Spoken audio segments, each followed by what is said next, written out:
കുട്ടികൾ ആദ്യമായി സ്വയംഭോഗം ചെയ്യുമ്പോൾ സ്വയംഭോഗത്തോടനുബന്ധിച്ച് അതായത് ഒരു ദിവസത്തിന് ശേഷമോ അല്ലെങ്കിൽ ഉടൻ തന്നെയോ അവർക്ക് കടുത്ത പനി വരുന്നു, കടുത്ത ജലദോഷമുണ്ടാകുന്നു, അലർജിക് റിയാക്ഷൻ, അത് അവിടെ ഇവിടെയും ചൊറിഞ്ഞു തടിക്കുന്നു, മൂക്കിൽ നിന്ന് ഒലിച്ചുകൊണ്ടിരിക്കുന്നു. അതിനുശേഷം കുട്ടി സുഹൃത്തുക്കളോടോ അല്ലെങ്കിൽ രക്ഷിതാക്കളോട് പറയാതെ മറ്റാരോടെങ്കിലും പറയുകയും അവർ ചികിത്സയ്ക്ക് വരുന്നതുമായിട്ടുള്ള അവസ്ഥ ഉണ്ടാകാറുണ്ട്. യൂറോളജിസ്റ്റ് ഈ കഥയെല്ലാം കേട്ടിട്ട് ഇത് ഞങ്ങളല്ല ചികിത്സിക്കേണ്ടത്, ന്യൂറോളജിസ്റ്റാണെന്നോ എന്തോ പറഞ്ഞ് ന്യൂറോളജിസ്റ്റിൻ്റെ അടുക്കിലേക്ക് പറഞ്ഞുവിടുകയുണ്ടായി. ലൈംഗിക പ്രശ്നങ്ങൾ കണക്കിലെടുക്കുമ്പോൾ, ലൈംഗിക രോഗങ്ങൾ കണക്കിലെടുക്കുമ്പോൾ POASന് അതിൻ്റെതായ ഒരു സ്ഥാനമുണ്ട്. കാരണം കുട്ടികളിൽ ഇത് ബാധിക്കുമ്പോൾ കുട്ടികൾക്കിത് മറച്ചു വയ്ക്കാതെ നിവൃത്തിയില്ല. അലർജി ഉണ്ടാകാതിരിക്കാനുള്ള ട്രീറ്റ്മെൻറ്റും സ്റ്റീറോയിഡും മാത്രമാണ് ഇതിന് പരിഹാരമായിട്ടുള്ളത്. ഞാൻ ഡോക്ടർ അജയൻ വർഗീസ്, കോഴിക്കോട് ജില്ലയിൽ കുന്നമംഗലം പന്തീർപ്പാടത്തുള്ള institute of sexual and reproductive medicine എന്ന സ്ഥാപനത്തിൻ്റെ ഡയറക്ടറാണ്. International association of sexual medicine practitioners modern medicine എന്ന അസോസിയേഷൻ്റെ ചെയർമാനുമാണ്. ഇന്ന് ഞാൻ നിങ്ങളോട് വിശദീകരിക്കുവാൻ പോകുന്നത് പോസ്റ്റ് ഓർഗാസ്മിക് ഇൽനെസ് സിൻഡ്രോം അഥവാ POIS എന്ന ഒരു രോഗാവസ്ഥയെക്കുറിച്ചാണ്. ഇത് സാധാരണഗതിയിൽ ടീനേജ് പ്രായത്തിൽ കണ്ടുവരുന്ന ഒരസുഖമാണ്. ലൈംഗികതയുമായി ബന്ധപ്പെട്ട ഒരസുഖമാണ്. അതായത് കുട്ടികൾ ആദ്യമായി സ്വയംഭോഗം ചെയ്യുമ്പോൾ സ്വയംഭോഗത്തോടനുബന്ധിച്ച് അതായത് ഒരു ദിവസത്തിന് ശേഷമോ അല്ലെങ്കിൽ ഉടൻ തന്നെയോ അവർക്ക് കടുത്ത പനി വരുന്നു, കടുത്ത ജലദോഷമുണ്ടാകുന്നു, അലർജിക് റിയാക്ഷൻ, അത് അവിടെ ഇവിടെയും ചൊറിഞ്ഞു തടിക്കുന്നു, മൂക്കിൽ നിന്ന് ഒലിച്ചുകൊണ്ടിരിക്കുന്നു, പിന്നെ വയറിളകുന്നു, ഗ്യാസ്ട്രോ ഇൻറ്റെസ്റ്റിനൽ പ്രോബ്ലംസ് ഉണ്ടാകുന്നു. ഇത്തരം ഒരവസ്ഥയാണ്. പിന്നെ മാത്രമല്ല അതിനോടനുബന്ധിച്ച് തന്നെ അവർക്ക് തലയ്ക്കകത്ത് മൊത്തം ഒരു മങ്ങൽ അനുഭവപ്പെടുന്നു, ഒന്നും ചിന്തിക്കാൻ കഴിയാത്ത ഒരവസ്ഥ അനുഭവപ്പെടുന്നു. ഇത് അപൂർവങ്ങളിൽ അപൂർവമായ ഒരസുഖം തന്നെയാണ്. പക്ഷേ ചെറുപ്പക്കാരിൽ വളരെ പ്രായമായവരിൽ ഇത് കണ്ടുവരുന്നില്ല. അതിന് മുമ്പ് തന്നെ അതിനെ സംബന്ധിച്ചിടത്തോളം അതിൻ്റെ ഒരു മാറ്റം വന്നിട്ടുണ്ടാവും. എന്നിരുന്നാലും വളരെ പ്രായമായ വിവാഹം കഴിഞ്ഞ ചില വ്യക്തികളിലും ഇത് കണ്ടുവരുന്നുണ്ട്. അതുകൊണ്ട് തന്നെ ഇവർക്ക് ലൈംഗികമായി ബന്ധപ്പെടുവാൻ വളരെ ഭയപ്പാടുണ്ടാവും. ആദ്യ കാലഘട്ടത്തിൽ ഇതുകൊണ്ടാണെന്ന് അവർക്ക് മനസ്സിലാവില്ല. സ്വയംഭോഗം ചെയ്തതിന് ഉടനെ തന്നെ ഉണ്ടാകുകയാണെങ്കിൽ ചിലപ്പോൾ അവർ ചികിത്സ തേടും. പക്ഷേ 13, 12 അല്ലെങ്കിൽ 12, 13, 14 വയസ്സുള്ള ഒരു കുട്ടിയെ സംബന്ധിച്ചിടത്തോളം അവരിത് രക്ഷിതാക്കളിൽ നിന്ന് മറച്ചു വയ്ക്കും. ഈ രോഗം സാധാരണ രീതിയിലുള്ള പനിയും അലർജിയുമായിട്ട് അവിടെ ചെല്ലുന്നു. ഡോക്ടർമാർ സാധാരണ രീതിയിൽ ചെയ്യാൻ പോകുന്നത് ഇത്തരം ഹിസ്റ്ററി ഒരിക്കലും എടുക്കപ്പെടുന്നില്ല. അവർ പനിയും ചുമയും അല്ലെങ്കിൽ അതുപോലെയുള്ള ആ സിംറ്റമാറ്റിക് ആയിട്ടുള്ള ട്രീറ്റ്മെൻറ്റ് നൽകുന്നു. ഇതിനുശേഷം കുട്ടിയെ പറഞ്ഞു വിടുന്നു. കുട്ടി വീണ്ടും സ്വയംഭോഗം ചെയ്യുമ്പോൾ ഇതേ അവസ്ഥ വരുമ്പോൾ കുട്ടിയുടെ ഭാഗത്തു നിന്ന് തന്നെ ഇങ്ങനെ ഒരു സംഭവം ഉണ്ടാകുന്നുണ്ട് എന്നുള്ള ഒരു ബോധമുണ്ടാകുന്നു.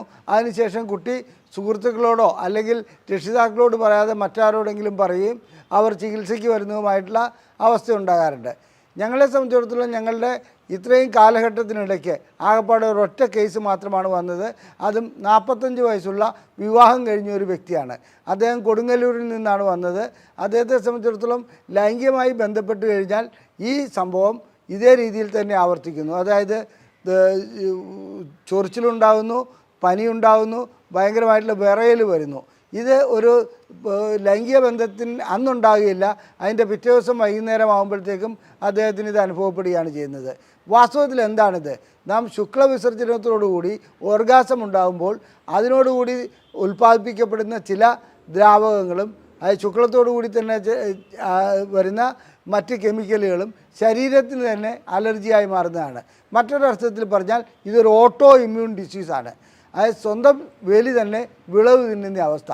നമ്മുടെ ശരീരത്തിൻ്റെ ഭാഗത്ത് നമ്മുടെ ശരീരത്തിന് മനസ്സിലാക്കാൻ കഴിയാതെ മറ്റ് ഒരു പുറത്തുനിന്ന് വന്ന ഒരു പദാർത്ഥമായി അതിനെ കരുതുകയും അതിനെതിരെ സിവിയറായിട്ടുള്ള ആക്ഷൻ നടപടികൾ എടുക്കുന്നതുമാണ്.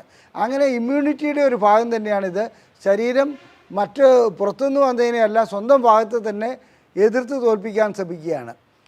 ഈ വ്യക്തി ഇവിടെ എത്തിപ്പെട്ടപ്പോൾ അദ്ദേഹത്തിൻ്റെ ഒരു ഹിസ്റ്ററി പറയുകയുണ്ടായി. അദ്ദേഹം എറണാകുളത്ത് ഒരു ആശുപത്രിയിൽ കാണിച്ചിരുന്നു. അവിടെ ചെന്ന് കഴിഞ്ഞപ്പോൾ അതൊരു വലിയ പ്രശസ്തമായ ഒരു ആശുപത്രിയാണ്.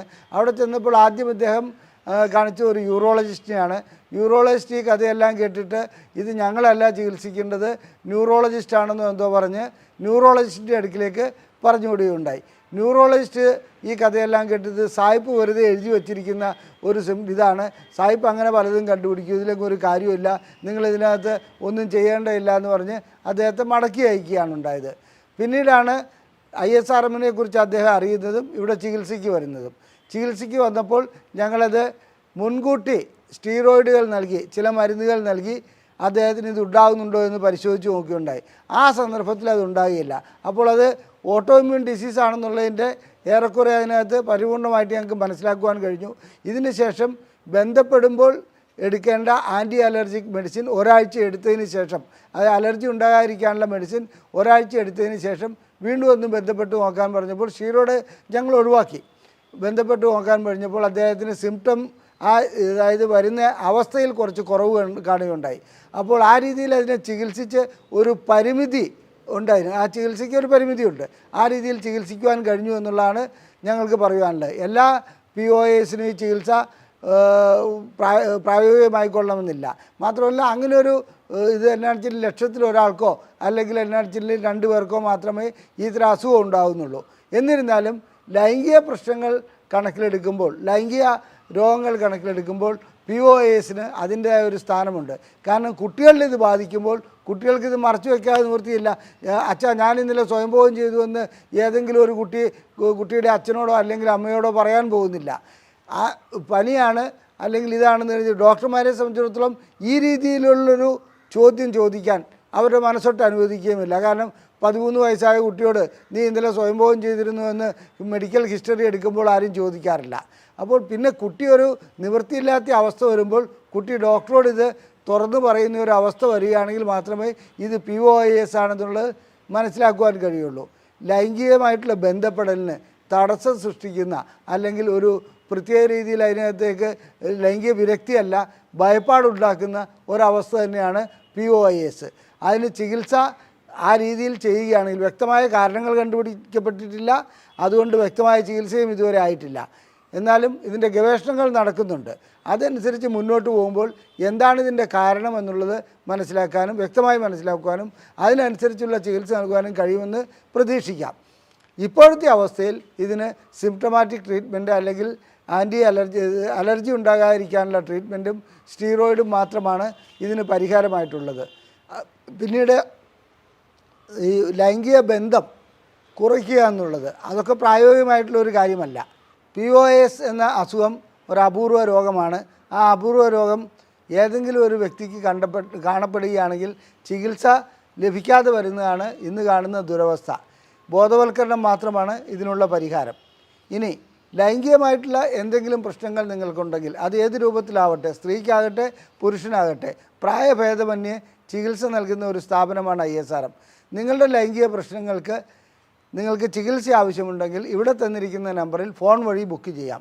അതുപോലെ തന്നെ ഞങ്ങൾ പ്രസിദ്ധീകരിക്കുന്ന പുരുഷ ലൈംഗികതയും ശേഷിക്കുറവും എന്ന പുസ്തകം നിങ്ങൾക്ക് സൗജന്യമായി ലഭിക്കണമെന്നുണ്ടെങ്കിൽ ISRM എന്ന് വാട്സപ്പ് ചെയ്ത് ഈ നമ്പറിലേക്ക് അയച്ചാൽ മതി.